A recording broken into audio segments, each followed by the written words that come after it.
दोस्तों कभी कभी इंसान गरीबी से मजबूर होकर या अपना जरूरत पूरा करने के लिए ऐसी रास्ता पर चल पड़ते हैं जहां जाना तो आसान होता है पर वहां से निकलना बड़ा ही मुश्किल होता है। आज की कहानी में भी सेम कुछ ऐसा ही होता है जिसमें एक माँ अपने बच्चे की खुशी के लिए ऐसी दलदल में जा फंसती है जहां से निकलने का कोशिश तो बहुत करती है पर वहां से निकलना शायद उसे किस्मत में नहीं लिखा हुआ था। एक बड़ा ही दुखद और सोचने में मजबूर कर देने वाली कहानी है दोस्तों। सो आइए जानते हैं पूरी कहानी इस वीडियो में, लेकिन वीडियो में आगे बढ़े इससे पहले आपसे एक छोटी सी गुजारिश है, प्लीज वीडियो को लाइक कर दीजिए, साथ ही साथ चैनल को भी सब्सक्राइब कर लीजिए ताकि मेरा हौसला बढ़ता रहे। दोस्तों एक परिवार होता है जिस परिवार में सभी लोग बहुत ही खुश थे। उस परिवार का जो मुखिया था उसका नाम चंदन था और उसके पत्नी का नाम सुनीता था। उसका एक बेटा था जो प्राइवेट स्कूल में पढ़ाई कर रहा होता है। एक दिन दोस्तों बच्चा जो होता है अपने माँ के पास आता है और कहता है कि माँ, मेरे स्कूल में जितने सारे विद्यार्थी हैं सभी लोग ट्रिप पर घूमने के लिए जा रहे हैं, पापा से बोलकर मुझे भी 10 रुपए का व्यवस्था करवा दीजिए ताकि मैं भी उन लोग के साथ घूमने के लिए जा सकूं। दोस्तों उसकी माँ कहती है ठीक है, और जब शाम में जब उसका पति आता है तो अपने पति से सारी बात बताती है। उसे कहती है कि सुमित के स्कूल का सभी विद्यार्थी घूमने के लिए ट्रिप पर जा रहा है, उसे 10 रुपए की जरूरत है तो कहीं से व्यवस्था करके उसे 10 रुपए दे दीजिए। उसका पति कहता है कि तुम तो जानते ही हो मैं 20 रुपए कमाता हूं और इस 20,000 में राशन का खर्चा, बच्चे की स्कूल का फीस, गैस का बिल, बिजली का बिल सब कुछ चुकाना पड़ता है, तो मैं इतना सारा पैसा कहां से लाऊंगा। तुम किसी तरीके से बच्चे को समझा दो कि वो ट्रिप पर नहीं जाए। इसके बाद उसकी पत्नी कहती है ठीक है, वो बच्चे को बहुत समझाती है और समझा बुझाकर उसे मना लेती है कि वो ट्रिप पर नहीं जाए। दोस्तों समय बीतता है और फिर उस बच्चे के स्कूल में एक प्रतियोगिता होता है, जिस प्रतियोगिता में वो बच्चा बहुत ही अच्छा क्रिकेट खेलता है और उस बच्चे की सिलेक्शन हो जाती है। दोस्तों टीचर कहते हैं कि लड़का बहुत ही अच्छा क्रिकेट खेलता है और इसके गार्जियन को उसके बैट और बाकी के सामान खरीदने के लिए कहते हैं। ये लड़का एक लिस्ट लेकर जाता है, अपने मम्मी पापा को कहते हैं कि मेरा स्कूल में क्रिकेट खेलने में सिलेक्शन हो गया है और टीचर मुझे ये सारी सामान खरीदने के लिए कहा है। दोस्तों उस लिस्ट में बच्चा के लिए हेलमेट, ग्लोव्स, बैट बॉल और उसके बाकी का बहुत सारा सामान था जो खरीदने के लिए लगभग 20,000 रुपए का खर्च होना था। ये बात उसकी पत्नी अपने पति से कहती है तो उसका पति उसे डांट देता है और कहता है कि मैं बच्चे को स्कूल में इसलिए पढ़ा रहा हूं ताकि वो पढ़ लिख कर कुछ अच्छा करे, अच्छा नौकरी कर सके। मैं इसलिए नहीं पढ़ाता हूं कि वो पढ़कर क्रिकेट खेलने लगे। लेकिन दोस्तों माँ तो माँ होती है, उसकी माँ सोचती है कि किसी तरीके से अपने बच्चे को पैसे दे दूं। इसके बाद उसकी माँ जो होती है उसके पास एक पुराना कंगन होता है, जो कंगन लेकर ज्वेलरी शॉप पे चली जाती है और वहां जो दुकानदार होता है उससे कहती है ये कंगन ले लीजिए और इसके बदले में मुझे पैसा दे दीजिए। दोस्तों जो दुकानदार होते हैं वो कहते हैं कि क्या तुम्हारे पास इसका बिल है, तो ये कहती है कि मेरे पास इसका बिल नहीं है। तो दुकानदार कहते हैं कि अगर तुम्हारे पास बिल नहीं है तो कंगन चोरी का है, अब मैं इसके बदले में तुम्हें आधे पैसा ही दे सकता हूं।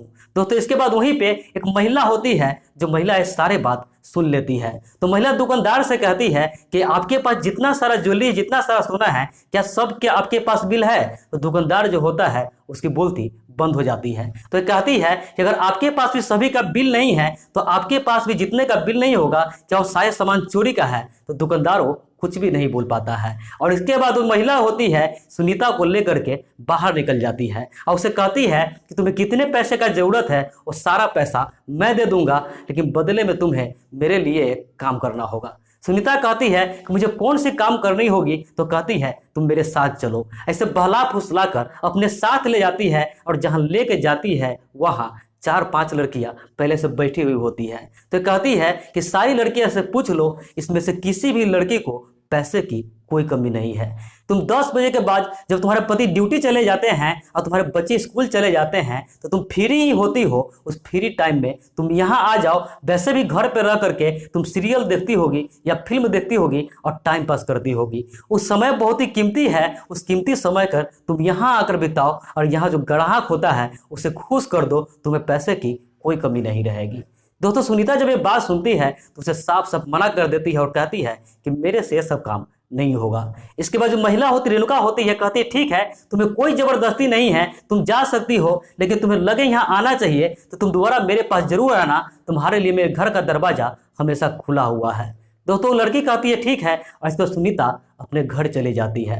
अपने घर जाती है और इसके 1-2 दिन बाद ही उसके घर पे कुछ लोग आते हैं और कहते हैं कि तुम्हारे पति ने लॉकडाउन में मेरे से 1 लाख रुपए कर्ज लिए थे और अब वो सूद समेत बढ़कर 2 लाख रुपए हो गई है। मुझे पैसे की जरूरत है, इसलिए मेरा पैसा वापस कर दो। तो सुनीता कहती है कि ठीक है, शाम में मेरे पति आते हैं तो मैं उसे बताती हूँ, फिलहाल वो नहीं है तो आप चले जाइए। इसके बाद जो लोग होते हैं वहां से चले जाते हैं। शाम में जब इसके पति आते हैं तो उसे कहते हैं कुछ लोग आए थे और कर्ज का पैसा मांग रहे थे, तो उसको कह रहे थे कि 1 लाख का 2 लाख रुपए हो गए हैं तो उसे पैसा देना है। तो उसका पति को कुछ भी समझ में नहीं आ रहा था, वो समझ नहीं पा रहे थे कि आखिर इतना सारा पैसा हम कैसे चुकाएंगे। वो फिर भी कहते हैं ठीक है, मैं जहाँ काम करता हूँ मैं अपने मैनेजर को बोलूंगा कि मुझे कुछ पैसा एडवांस दे दे, ताकि मैं उसको कुछ पैसा दे दूँ ताकि वो मुझे परेशान न करे। तो उसकी पत्नी कहती है ठीक है, उसका पैसा तो आप कुछ दे देंगे और वो आपको बेशक परेशान नहीं करेंगे, लेकिन मेरे बच्चे का क्या होगा, मेरे बच्चे को 20 रुपए की जरूरत है।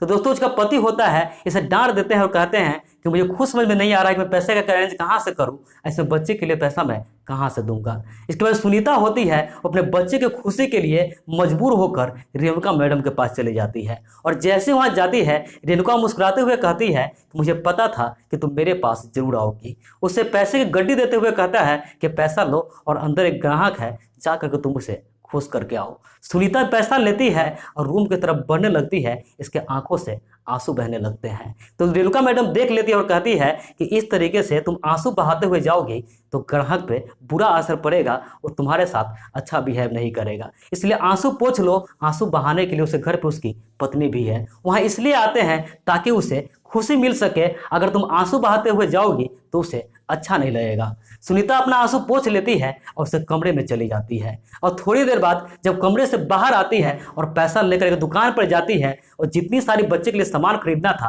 वो सारा सामान खरीद कर घर चले जाते हैं। और जब घर जाते हैं तो अपने पति को देखती है, उसका पति सारा सामान पहले से लेकर बच्चे को दे रहे होते हैं। सुनीता जब ये देखती है तो इसके हाथ में जो सामान था वो नीचे छूट जाता है और इसके आंखों से आंसू बहने लगता है। अपने पति के पास जाती है और उसे गले से लिपट कर जोर जोर से रोने लगती है। तो उसका पति कहता है कि सारी सामान तुम कहाँ से खरीदी हो, ये खरीदने के लिए तुम्हारे पास पैसे कहाँ से आया है। तो सुनीता कहती है कि मेरी एक दोस्त है, उसका कपड़े का बहुत बड़ा फैक्ट्री है, उसी में मैं काम करने के लिए गई थी और एडवांस के तौर पर उससे मैं पैसा ली हूँ और उसी पैसा से ये सारा सामान खरीदी हूँ। दोस्तों उसके अगले दिन से उसका पति जब ड्यूटी चला जाता था तो सुनीता अपने बच्चे को स्कूल छोड़कर सीधा रेणुका मैडम के पास चली जाती थी, और जहाँ जहाँ रेणुका मैडम रहती थी वहाँ वहाँ जाती थी और ग्राहक को खुश करके आती थी। समय ही बीत रहा होता है और धीरे धीरे सुनीता के पास बहुत सारा पैसा हो जाता है, बहुत सारा ज्वेलरी हो जाता है। क्योंकि दोस्तों जब कस्टमर के पास जाती थी तो कुछ कस्टमर था जो इसे पैसे के बदला ज्वेलरी ही दे दिया करता था। और एक दिन इसका पति देखता है कि उसके घर में एक संदूक रखा हुआ है, तो संदूक खोल के देखता है कि आखिर इसमें है क्या। और जब संदूक खोलता है तो देखता है कि उसमें बहुत सारा पैसा था और बहुत सारा ज्वेलरी था।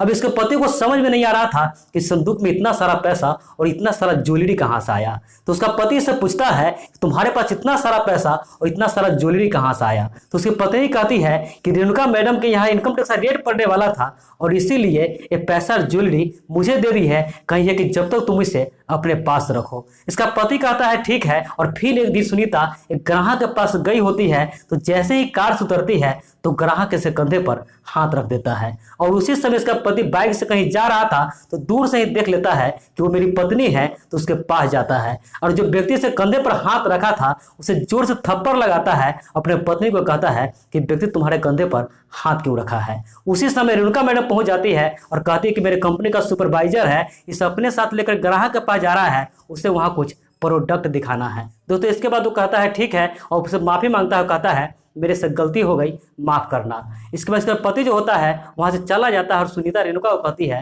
कि मुझे माफ करना मैडम, मुझे अब ये काम नहीं करना है, मैं आज के बाद ये सब काम नहीं करूंगी, क्योंकि आज मैं बच गई हूँ, क्या पता कब मैं पकड़ी जाऊँ। इसके बाद मैडम कहती है कि तुम ये काम नहीं छोड़ सकती हो, अगर तुम छोड़ोगी तो तुम्हारा मेरे पास बहुत सारा वीडियो है, बहुत सारा फोटोज है, ये सारी चीज़ें मैं तुम्हारे पति को दिखा दूंगा।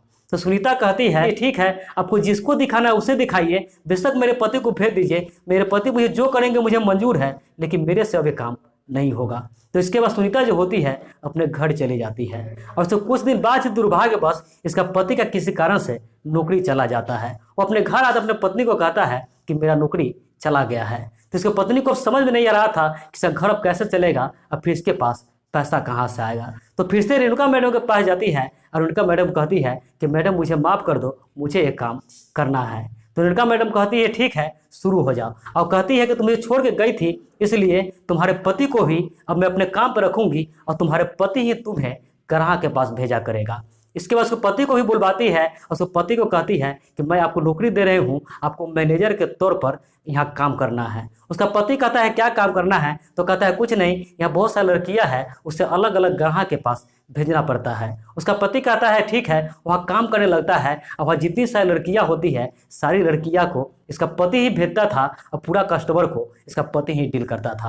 लेकिन इसके पति को ये नहीं पता था कि वहाँ ये सब काम चल रहा है। उसके पति को पता होता है कि जितनी सारी लड़कियाँ हैं कस्टमर के पास वहाँ प्रोडक्ट दिखाने के लिए जाती है, वहाँ कपड़ों का सिंपल दिखाने के लिए जाती है। उसके पति को आज तक के बात की पता नहीं होती है। तो दोस्तों इस कहानी का मकसद किसी की भावनाओं को ठेस पहुंचाना नहीं था, बस समाज में हो रही ऐसी घटनाओं से सावधान करना था। तो दोस्तों घटना पर आपकी क्या राय है कमेंट करके जरूर बताएं। तो मिलते हैं ऐसे किसी नेक्स्ट वीडियो में, जब तक के लिए जय हिंद, वंदे मातरम।